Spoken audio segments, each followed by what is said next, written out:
गूंज रही थी। मैं वहां खड़ा था, मेरे सामने वो मासूम सी जान थी जो बोल भी नहीं सकती थी, लेकिन उसकी आंखें शायद मुझसे मदद मांग रही थी। तकलीफ तब ज्यादा होती है जब दर्द सहने वाला बोल ना सके और दर्द देखने वाला कुछ कर ना सके। मुझे उसी वक्त सुसर जी का ख्याल आया। वो शख्स जिसका दिन इस मासूम के साथ शुरू होता है, वो उसे सिर्फ एक जानवर नहीं, घर का फर्ज समझते हैं। क्या उनका दिल ये बुरा ख्याल बर्दाश्त कर पाएगा? दोस्तों, रिश्ते सिर्फ खून के ही नहीं होते, कुछ रिश्ते रूह के होते हैं, और जब वो टूटने लगते हैं तो पूरा वजूद हिल जाता है। अब हर गुजरता लम्हा एक आजमाइश है। एंटीबायोटिक ड्रिप लग रही है, इंजेक्शन दिए जा रहे हैं, हर ड्रॉप जो उसके जिस्म में जा रहा है हमारी उम्मीद की एक किरण है। लोग कहते हैं कि एक कैट ही तो है, मगर उन्हें क्या पता कि सुकून कैसे इन मासूमों की वजह से घर में आता है। दुआओं में वो असर होता है जो दवाओं में नहीं होता। आज मुझे पहली बार एहसास हुआ है कि किसी की सलामती मांगना क्या होता है। मैं यहाँ बैठा सोच रहा हूँ, हम इंसान कितने मगरूर हैं। हम समझते हैं कि सब हमारे हाथ में है, मगर एक छोटी सी बीमारी हमें हमारी औकात दिखा देती है। आज ये क्लिनिक की दीवारें मुझे बहुत कुछ सिखा रही हैं। हर सांस एक नेमत है, हर रिश्ता एक तोहफा है। दोस्तों, 20 मिनट का ये सफर शायद आपके लिए सिर्फ एक वीडियो हो, मगर मेरे लिए ये एक सबक है। मैंने आज दर्द को बहुत करीब से देखा है। सुसर जी घर पे इंतजार कर रहे हैं, उनकी उम्मीदों को टूटने मत देना। बस आप सबसे एक ही सवाल है, क्या हम इतने मासूम बन सकते हैं कि किसी की तकलीफ देखकर हमारा दिल सोच में तड़प उठे? प्लीज आप सबसे एक रिक्वेस्ट है कि हमारी कैट के लिए दुआ जरूर करें और नीचे कमेंट में आमीन लिखें।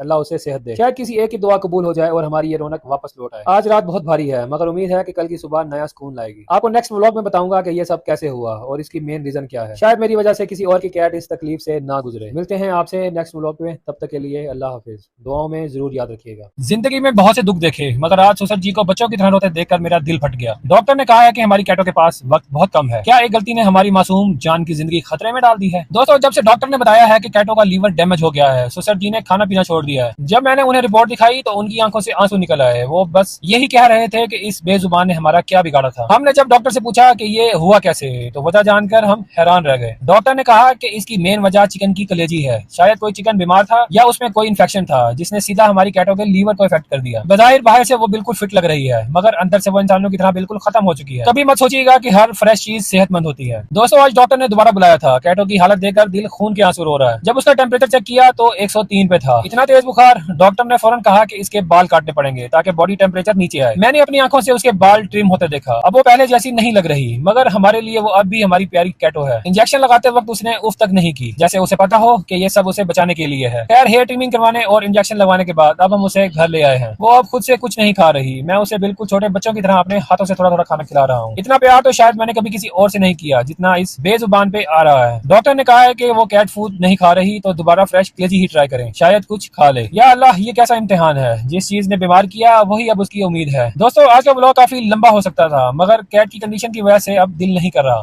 हम सब अपनी तरफ से पूरी कोशिश कर रहे हैं। बेहतरीन डॉक्टर को दिखा दिया, बाल ट्रिम करवा दिए, इंजेक्शन लगवा दिए और अब मेडिसिन भी चल रही है। अब सिर्फ आप लोगों की दुआओं का सहारा है। सुसर जी बहुत टूट चुके हैं। प्लीज दुआ करें कि हमारी कैटो जल्दी ठीक हो जाए और हमारे घर की रौनक वापस आ जाए। कमेंट में आमीन लाजमी लिखें और हमारी कैटो के लिए दुआ जरूर करें। मिलते हैं आपसे अगले ब्लॉग में, तब तक के लिए अल्लाह हाफिज। दोस्तों, आज का ब्लॉग आपको रुला देगा क्योंकि आज का दिन इम्तिहान का दिन है। 104 बुखार, लीवर फेलियर की जंग और ये बेजुबान जो बोल भी नहीं सकती। आज मैंने इसे 2 घंटे ठंडे पानी में बिठाए रखा ताकि इसकी जान बच जाए। क्या कैटो हमें छोड़कर चली जाएगी? आज का ब्लॉग स्किप मत करना क्योंकि हमें आपकी दुआओं की सख्त जरूरत है। प्लीज कमेंट में आमीन लिखें और वीडियो को शेयर करें। लीवर डैमेज की वजह से बुखार उतरने का नाम नहीं ले रहा था। डॉक्टर ने कहा इसे ठंडे पानी में रखो ताकि इसका टेम्परेचर कम हो सके। बस फिर क्या था, आपका भाई 2 घंटे इसे लेकर बैठा रहा। दोस्तों, जब 104 से टेम्परेचर 102 पे आया तो थोड़ी जान में जान आई, मगर ये देखकर दिल फट जाता है कि ये जो कैटो पूरे घर में भागती थी, आज वो सिर्फ एक कोने में खामोश सोई रहती है। इस वीडियो को लाइक और शेयर जरूर करें ताकि सब तक दुआ की अपील पहुंच सके। सुसर जी ने कैटो को देखकर कहा, दामाजी ये सिर्फ बिल्ली नहीं है, ये हमारे घर की रौनक है। इसकी खामोशी मुझे मार रही है। काश इसका दर्द मुझे मिल जाता। ये बेजुबान तो शिकायत भी नहीं कर सकती। दोस्तों, सुसर जी को इतना टूटते कभी नहीं देखा। आप सबसे गुजारिश है कि हमारे बुजुर्ग, मेरा मतलब है मेरे सुसर जी के दुख के लिए एक बार दुआ जरूर करें। अल्लाह उनकी कैटो को ठीक कर दे। आज तीसरा दिन है और आखिरी इंजेक्शन के वक्त जब डॉक्टर ने इंजेक्शन लगाया और वो दर्द से चीखी।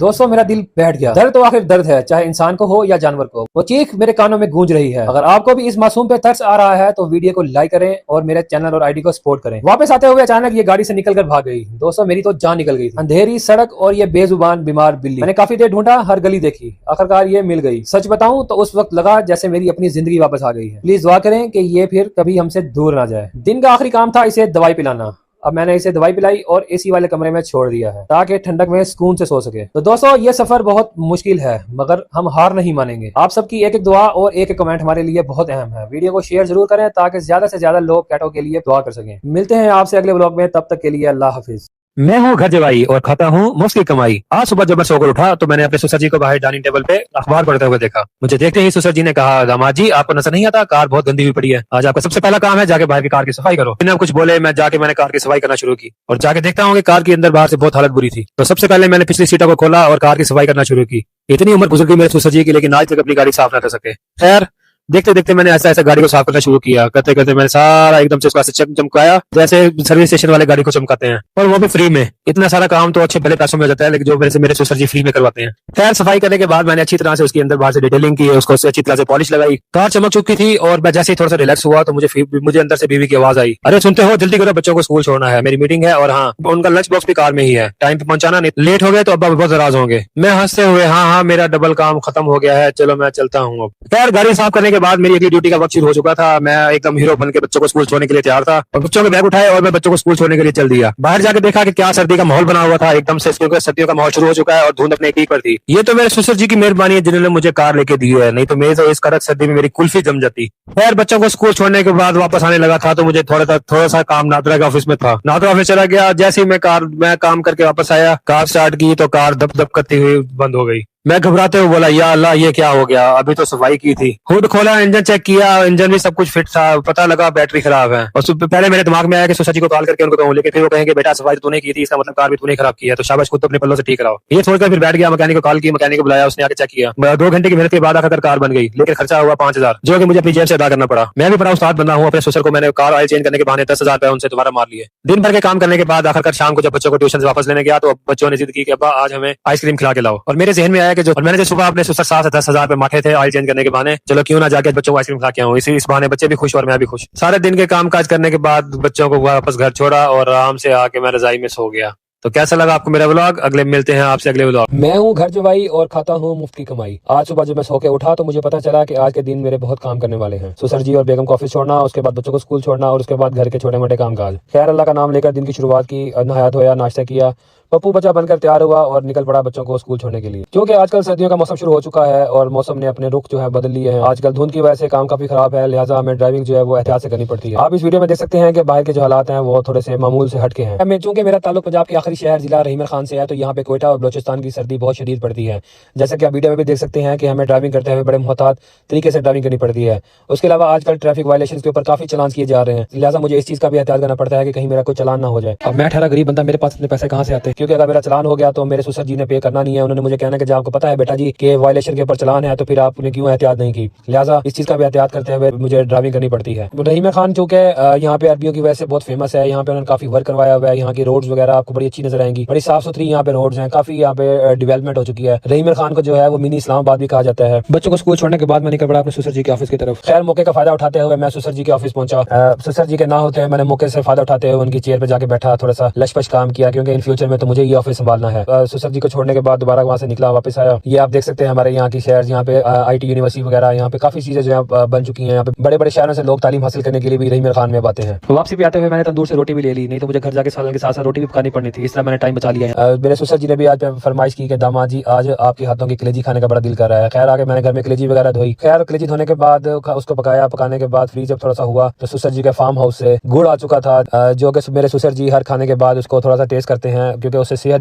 भी फिट रहती है, इंसान भी फिट रहता है। खैर खाना पकाने के बाद इन चीजों से थोड़ा सा फ्री हुआ तो थोड़ा उसके बाद बारी आ गई घर के कामकाज करने की, क्योंकि काफी ऐसे घर में काफी बल्ब वगैरह लाइटिंग वगैरह पेंडिंग थी, तो वो लाइटिंग वगैरह ठीक की, बल्ब ठीक किए। उसके बाद काफी जगह पे जो वायरिंग का मसला था वो थोड़ा सा सेट किया। जैसे ही थोड़ा सा फ्री होकर बैठो तो मेरे जहन में आया कि एक और काम मेरा इंतजार कर रहा है। उसके बाद सुबह जाते हुए बेगम जी ने फरमाया कि आज बच्चों के रूम की सफाई करनी है, क्योंकि बच्चों का रूम बहुत खराब हो चुका है, लिहाजा अब मेरे आने से पहले आज रूम की सफाई हो चुकी हो। तो दोबारा अल्लाह का नाम लेकर शुरू किया। आपके सामने है यहाँ पे सारे कुछ हालात, हर चीज बिखरी पड़ी है, सारे स्टोर के आइटम निकाल के बाहर फेंके हैं, उनकी साफ सुथराई की, सफाई की। सारी सफाई करने के बाद दोबारा से सारी चीजों को अपनी जगह पे रखा, रूम को लचपच करके VIP तैयार किया। तैयार करने के बाद जब एंड में थक चुका था तो आराम से जाके सुकून से लेट गया। तो कैसा लगा मेरा आज का व्लॉग? वीडियो अच्छी लगी हो तो लाइक शेयर और सब्सक्राइब को करना मत भूलिए। मिलते हैं आपसे अगले व्लॉग में। हेलो जी, मैं हूं घर जवाई और खाता हूं मुफ्त की कमाई। आज सुसर जी के घर ना होने का फायदा उठाते हुए मैं गर्म मशीन चला के बैठा हाथ सेक ही रहा था कि इतने में सुसर जी की कॉल आ गई। पहले तो मैं एकदम से डर गया कि हाय अल्लाह, कहीं सुसर जी ने खुफिया कैमरे में मुझे गर्म मशीन चलाते हुए देख न लिया हो। खैर अल्लाह करके मैंने सुसर जी का फोन उठाया तो सुसर जी ने कहा, दामाद जी बस मैं 15 मिनट में आ रहा हूँ, बहुत शदीद भूख लगी है, लिहाजा कोई चीज़ फौरन से बना के रखो। अल्लाह का नाम लेकर मैं उठा और फौरन में किचन में गया, सब्जी वगैरह काटी। ये तो मेरे सुसर जी की मेहरबानी है कि वो पूरे हफ्ते का चिकन लेकर पहले ही रख देते हैं फ्रिज में, ताकि एंड टाइम पे कोई इमरजेंसी में मुझे चिकन पकाने में टेंशन ना हो। वैसे भी आज मैंने सारा दिन कोई काम नहीं किया था तो सोचा क्यों ना आज सुसर जी को बोनलेस कढ़ाई बना के खिलाऊं। लिहाजा अल्लाह का नाम लेकर कढ़ाई बनाना शुरू की। सारी सब्जियां वगैरह काट के पहले साइड पर रख ली आराम से, ताकि बाद में मुझे सब्जियां अगर इकट्ठी करने में टेंशन ना हो। अपनी सासू माँ की खानदानी कढ़ाई उठाई और मुझे लगता है कि ये कढ़ाई उनकी सास की भी सास की होगी, जिस तरह की इसकी हालत है। ये तो शुक्र है कि मेरे सुसर जी की नजर इस पे नहीं पड़ी, नहीं तो उन्होंने कहता इसको भी रगड़ रगड़ के साफ करो। मेरे सुसर जी इतने अमीर हैं, ये ना कि मैं अपने बेचारे दामाद को भी किसी दिन होटल पे ले जाऊं, उनको भी बाहर जाके वीआईपी प्रोटोकॉल के साथ खाना खिला के आऊं। नहीं, मुझे इस सर्दी में खाना पकाने के लिए बोल दिया। खैर मैंने कढ़ाई के अंदर पहले प्याज डाले, प्याज डालने के बाद उसमें ऑयल डाला, ऑयल डालने के बाद उसको फ्राई होने के लिए रख दिया और सोचा जब तक ये फ्राई होगा तब तक मैं लहसन और अदरक को कूट लूं। लहसन और अदरक को मैंने इस तरह कूटना शुरू किया जिस तरह मेरे सुसर जी मुझे कूटते हैं। काम करते करते प्यास लगी तो छोटे बेटे से पानी लेके पानी पिया। पानी पीने के बाद दोबारा से उसको कूटना शुरू किया। इतने में प्याज फ्राई हो चुकी थी तो मैंने उसमें लहसन और कूटी हुई लहसन और अदरक भी डाल दी। लहसन और अदरक डालने के बाद मैंने उसमें चिकन डाला। चिकन डालने के बाद जो चिकन मेरा बचा मैंने वापस दोबारा उसको फ्रिज में रख दिया, ताकि किसी और दिन सुसर जी को कढ़ाई बनाकर खिलाऊंगा। और कुछ दिन पहले मैंने शामी कबाब भी बना कर रखे थे अपने सुसर जी को खिलाने के लिए, तो वो भी आज उनकी खिदमत में पेश करूंगा। इतने में चिकन फ्राई हो चुका था, चिकन का कलर बड़ा मजेदार हो चुका था, लिहाजा मैंने इसमें दोबारा से टमाटर डाले। टमाटर डालने के बाद मैंने उसमें हरी मिर्चें डाली। हरी मिर्चें डालने के बाद मैंने इनको दोबारा पकने के लिए रख दिया। थोड़ी देर के बाद जब देखा तो ये पक चुके थे। इसके बाद मैंने इसके अंदर सारे मसाले डाले, लाल मिर्च, सूखा धनिया के अलावा नमक, जो कि जख्मों पर छिड़कने के अलावा खाने डालने में भी काम आता है। मेरे सुसर जी का मसाला ज़ाया ना हो इसलिए मैंने प्लेट के अंदर भी अच्छी तरह से पानी मार के साफ किया और जो चम्मच थी उसके ऊपर भी पानी मार के साफ कर लिया, ताकि मेरे सुसर जी ये ना कहें कि मैं मसाले ज़ाया करता हूँ। यार मैं अपने सुसर जी से छुप के वीडियो बनाता हूँ, तुम लोग बड़े अजीब है जो देखते हो, ना कोई लाइक करते हो, ना कमेंट करते हो, ना मुझे फॉलो करते हो। यार ये तो कर लिया करो कम से कम, मेरे सुसर जी से छुपने का मुझे कोई तो फायदा हो। इसके बाद चिकन को मैंने पकने के लिए रख दिया और सोचा कि क्यों ना जब तक ये चिकन पकेगा मैं जाके बाहर से सुसर जी के लिए नान ले आऊँ। जैसे ही बाहर निकला तो जाके देखा सर्दी बहुत ही, वापस दोबारा आया। जाके मैंने हुड शूड पहना ताकि बाहर सर्दी से बचा जा सके। बस जब बाहर जाके बाइक पे बैठा तो मेरी नानी याद आ गई, इतनी ठंडक में बाइक जाना पड़ रहा था। मेरे सुसर जी को यह ख्याल नहीं आता कि मैं अपने बेचारे दामाद को छोटी मोटी मेहरान आल्टो वगैरह ले दूं, क्योंकि सारी मेरी खिदमत तो मैंने उनकी करनी है। खैर अल्लाह का नाम लेकर निकल पड़ा बाइक पे ठंडक में। सबसे पहले जाके मैंने सब्जी वाले से धनिया लिया, क्योंकि जब और मेरे सुसर जी को धनिया भी बहुत पसंद है। ऐसा कैसे हो सकता है कि मैं अपने सुसर जी की पसंद का ख्याल ना रखूं, इसलिए वो चीजें इस्तेमाल करता हूँ जिससे मेरे सुसर जी खुश हो। धनिया लेने के बाद निकल पड़ा। खैर उसके बाद मैं चल पड़ा नान लेने के लिए। मैंने सोचा क्यों ना आज सुसर जी की खिदमत में नान पेश किया जाए। डरते डरते नान काट दो तो मैंने दे दिया, लेकिन उसके बाद सोचने लगा कि कहीं वो मिसाल मेरे सुसर जी पे फिर ना बैठ जाएगा, यार या नान काट या जान काट, क्योंकि सुसर जी के आगे मैंने नंबर भी तो बनाने थे, कहीं दूसरा दामाद सारा कुछ ना लेके चला जाए। नान लेने के बाद मैं दोबारा से निकल पड़ा अपनी खटारा, मेरा मतलब है कि अपनी हैवी बाइक पे घर की तरफ। जैसे ही घर पहुंचा तो घर पहुंच के मुझे याद आया कि मैं आग बंद करना ही भूल गया था, और जल्दी से जाके मैंने कढ़ाई देखी और कहीं नीचे ना लग गई हो, जिस तरह मैं अपनी बुड्ढी के नीचे लगा हुआ हूँ। खैर जब जाके पहुंचा देखा तो बिल्कुल कढ़ाई बड़ी मजेदार और फिट बनी हुई थी। कढ़ाई को दोबारा से अच्छी तरह मिक्स करने के बाद उसमें मैंने हरा धनिया जो कि अपने सुसर जी के लिए स्पेशल लेके आया था इतनी सर्दी में, वो डाला, काट के डाला। सूखी मेथी भी डाल दी ताकि थोड़ी सी खुशबू से और भूख ज्यादा बढ़ जाए। डालने के बाद इनको मिक्स किया। मिक्स करने के बाद सोचा जब तक मेरे सुसर जी आते हैं मैं इसको टेस्ट करके चेक कर लूँ कि कैसा बना है। खाना देख इतना मजेदार खाना देखने के बाद मेरे तो मुंह में पानी आ गया। मैंने तो फौरन अपनी प्लेट बनाई और अपना बैठ के खाना खाया। मेरे सुसर जी जब आएंगे तब उनको मैं निकाल के दे दूंगा। आपको कैसा लगा मेरा ये व्लॉग? अगर अच्छा लगा हो तो फॉलो करें, अगर बहुत अच्छा लगा हो तो कमेंट जरूर करें। मिलते हैं आपसे अगले व्लॉग में। दोस्तों आज की सुबह कोई आम सुबह नहीं थी। आज बच्चों को स्कूल से छुट्टी थी। स्कूल की छुट्टी का मतलब समझते हैं ना आप? इसका मतलब है कि आज सुबह सुबह बच्चों को स्कूल छोड़ने की टेंशन नहीं, बच्चों के तैयार होने का रोना नहीं, और तो और बेगम की जल्दी उठने वाली चिक चिक भी नहीं। मैंने सोचा आज घर जवाई नहीं बल्कि घर का बादशाह बनकर उठूंगा। जल्दी उठा, फटाफट तैयार हुआ, अपनी ऑफिशियल किट पहनी, चश्मा लगाया और शीशे के सामने खड़े होकर अपने आप को हीरो बोला। इतनी तेजी से तैयार हुआ कि लग रहा था कि आज स्टेडियम में स्कोरिंग नहीं बल्कि मैं खुद ओपनिंग करने जा रहा हूँ। दिल खुश था कि आज सुकून से नाश्ता मिलेगा और फिर रहीम खान और बावल नगर का मैच करवाने निकल पड़ूंगा। मगर मेरी ये खुशी 9 बॉल निकली। मैंने बेगम से कहा, जानू आज तो बच्चों की छुट्टी है, सुकून ही सुकून है, चलो अब जल्दी से वीआईपी नाश्ता बना दो। बेगम ने मेरी तरफ ऐसे देखा जैसे मैंने उनसे उनकी किडनी मांग ली हो। कहती है, जानू जी बच्चों की छुट्टी है, मेरी नहीं, आज मैंने भी रेस्ट करना है। ये किचन खड़ा है, खुद अंडे पराठे बनाओ और मैच में निकल जाओ। दोस्तों मेरा सारा हीरोपन किचन के धुएं में उड़ गया। इतनी फटाफट तैयार होने का क्या फायदा जब नाश्ता ही नसीब ना हो। मैंने भी थोड़ी गैरत दिखाई और बगैर नाश्ते के ही स्टेडियम निकल आया। मगर रास्ते में हर होटल पे बनते हुए लच्छे वाले पराठे मुझे दावा दे रहे थे। स्टेडियम पहुंचा, वही पुरानी रूटीन, जल्दी से टॉस करवाया और मैच शुरू करवाया। अब यहाँ स्टेडियम में बैठा हूँ। गर्मी इतनी है कि स्कोर बुक के खाने खाली नजर आ रहे हैं। भूख की वजह से बावन नगर का हर खिलाड़ी मुझे लेग पीस नजर आ रहा है। लेकिन दोस्तों किस्मत हमेशा बुरी नहीं होती। जैसे ही लंच ब्रेक हुई तो चिकन कढ़ाई ने मेरे जख्मों में नमक की जगह मजा छिड़क दिया। नमकीन चावल, रायता, सैलड और आखिरी ओवर में खीर की एंट्री। वाह, खीर का ठंडा चम्मच मुंह में गया तो लगा जैसे बेगम ने नाश्ता ना देकर मुझ पे एहसान किया ताकि मैं यहाँ दबाकर खीर खा सकूं। पीसीबी का खाना ससुराल के नखरों से 1000 दर्जे बेहतर है। मैच खत्म करके निकलने ही वाला था कि बेगम का फाइनल ऑर्डर आ गया, वापसी पे बच्चों के पैम्पर लेते आना। लो जी, स्टेडियम का स्कोरर अब शहर का पैम्पर्स डिलीवरी बॉय बन गया। बस फिर क्या था, बेगम जी का ऑर्डर माना और निकल पड़ा पैम्पर लेने। दोस्तों देखिए मेरी लाइफ, सुबह नाश्ता नसीब नहीं हुआ, दिन भर धूप में गोरे काले बैट्समैनों का हिसाब रखा और आखिरी ओवर में पैम्पर्स की डिलीवरी ड्यूटी लग गई। स्कोरर से सीधा डिलीवरी बॉय, और साथ में धमकी भी दी, कहती ही सुनते हैं वापसी पे पैम्पर का बड़ा पैकेट लेते आना वरना घर के दरवाजे बंद समझे। लो जी अब मैं क्या बोलता। खैर पैम्पर लेके घर जा रहा था तो रास्ते में सीएम मरियम नवाज साहिबा का नया इनिशिएटिव नजर आया। रास्ते में सब्जी और फ्रूट वालों को बड़ी प्यारी और नए डिजाइन की कार्ट्स, मेरा मतलब है रेडियां मिली हुई हैं, जिसे देखकर दिल खुश हुआ कि चलो शहर तो चमक रहा है। खैर मैंने सोचा सीएम साहिबा को एक खत लिखूं, बीबी सबको कार्ड्स दी हैं, एक आधा पैम्पर का ट्रक मेरे घर भी भिजवा दें ताकि मेरी ये डेली की ड्यूटी खत्म हो। अब ये पैम्पर्स बाइक पर रखकर ससुराल जा रहा हूँ। कल फिर मैच का दूसरा दिन है, दुआ करें कल बेगम का मूड नाश्ता फ्रेंडली हो। वीडियो अच्छी लगी हो तो शेयर करो और सब्सक्राइब ठोको। मिलते हैं आपसे अगले व्लॉग में। अल्लाह हाफिज।